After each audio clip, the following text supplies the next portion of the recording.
चोर आहे. काय लिहिलं? समुद्र चोर आहे.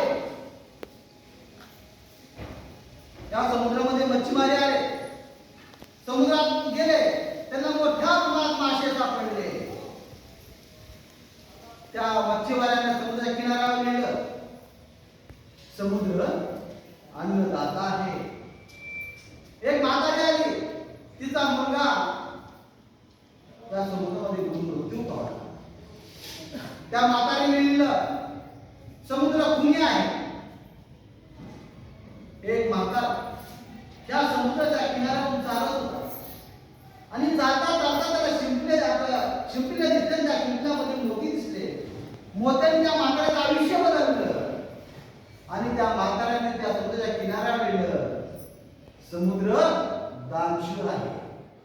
काही वेळा समुद्राची लाट आली, सर्व काही मिटून गेलं. याचा अर्थ काय?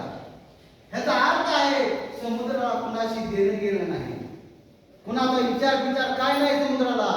जर आपलंही आयुष्य असंच आहे, जर आपल्याला समुद्र बनायचा असेल तर आपल्याला कोण काय म्हणेल, कोण आपल्याला टीका करेल, कोण आपल्याला शंका शून्यानं बघेल, याकडे आपलं लक्ष द्यायचं नाही. आपल्याला पुढे चालत चालत या धम्माचं वाचन करायचं आहे, धम्माचं काय करायचं आहे, कोण काय म्हणेल याकडे लक्ष द्यायचं नाही.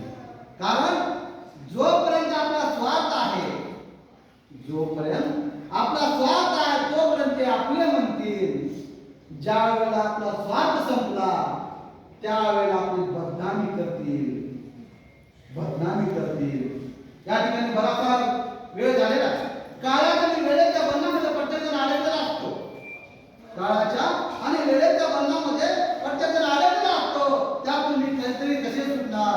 म्हणून जाता जाता एवढंच म्हणतो, कुणाचा जन्म कुणाला काय देऊन गेला, कुणाचा जन्म कुणाला काय देऊन गेला. बाबासाहेबांचा जन्म आम्हाला न्याय देऊन गेला.